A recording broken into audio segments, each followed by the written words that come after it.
The 70s web shooters. In 1977, we got to see the first live-action portrayal of Spider-Man in the Amazing Spider-Man television series, with Nicholas Hammond playing Peter Parker, a university student who managed to manufacture his own web shooters and web fluid. These web shooters resembled bulky bracelets with cartridges in the shape of blocks, an oversized button placed in the center of his palm, and an awkward nozzle sticking out. Even though the webs shot from these web shooters weren't the most aesthetically pleasing and sometimes looked like ropes painted white, they still managed to get the job done. In addition to the massive cartridges on his forearms, Spider-Man also carried extra cartridges on his belt. Japanese web shooters. In the Japanese adaptation, we were introduced to the Spider Bracelet, a piece of alien technology used by Takuya Yamashiro, who is also known as Japanese Spider-Man. Despite his suit looking quite similar to his comic counterpart, this adaptation of the wall crawler was unique and didn't follow the source material. Instead, it adopted a Power Rangers-like style and tone. The traditional web shooters were replaced with the multifunctional Spider Bracelet, which allowed Takuya to store his Spider-Man suit, shoot a variety of webs, and even summon a giant mech.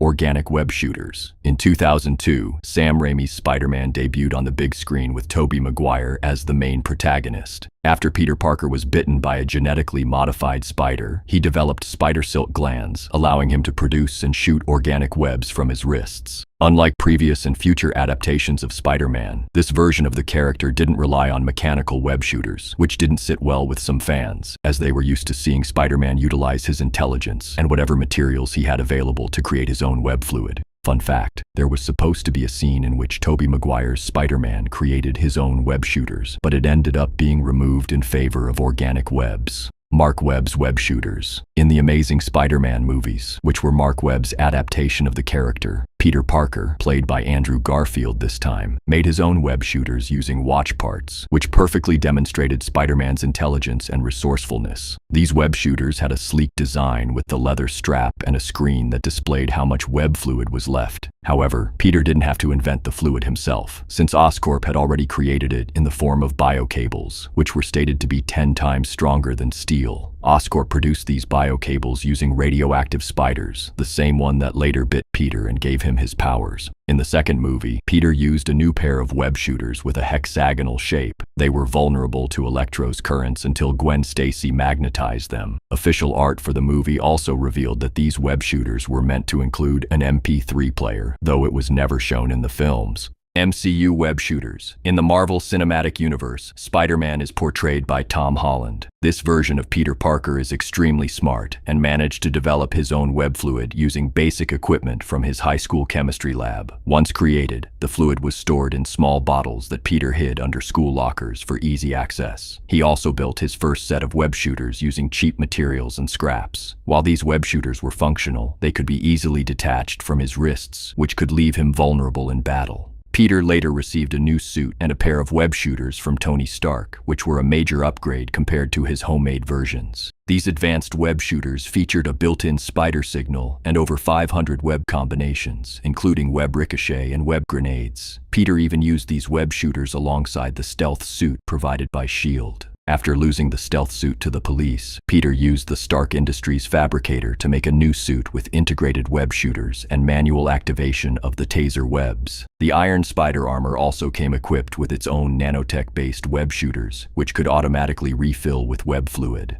Following the arrival of the multiversal villains, these web shooters were enchanted by Doctor Strange, granting them the ability to fire mystical webs capable of teleporting individuals into special containment cells. Spider-Verse web shooters. In Spider-Man Into the Spider-Verse, we follow the story of Miles Morales, a student from Earth 1610. After being bitten by a radioactive spider, Miles gained the usual Spider-Man abilities, along with a few unique powers of his own, such as invisibility and bioelectrokinesis. Later, Aunt May gave Miles a new pair of web shooters, which he used throughout his final battle against Kingpin. During this fight, Miles's webs started to glow blue when they were infused with his bioelectricity. In the sequel to Into the Spider-Verse, we are introduced to Miguel O'Hara, the Spider-Man of the year 2099. Despite his comic counterpart being able to shoot organic webs, this version of the character relies on tech-based webbing capable of curving and splitting into multiple streams. However, it's important to note that the device on Miguel's wrist is not a web shooter, but an interdimensional device used to travel between universes. The webbing itself is most likely fired from his futuristic suit or from advanced hidden web shooters integrated into his wrists. Most members of the Spider Society are also shown to have their own unique variations of web shooters, ranging from web shotguns and photonic web shooters to even giant robots. Insomniac web shooters. In the Insomniac games, both Peter and Miles built their own black and red web shooters, which players could use throughout the game to swing through the city with smooth, fluid animations and take down enemies. The games also featured a variety of webs that players can craft for combat, such as impact webs, electric webs, and web bombs. This extra layer of customization allowed players to create unique and creative ways to defeat enemies, which made each fight feel fresh and enjoyable. In Marvel's Spider-Man 2, Peter's webs turned black after he bonded with the symbiote. However, even though the symbiote changed their color, it didn't produce the webs on its own, as Peter was unable to use them when his web shooters malfunctioned.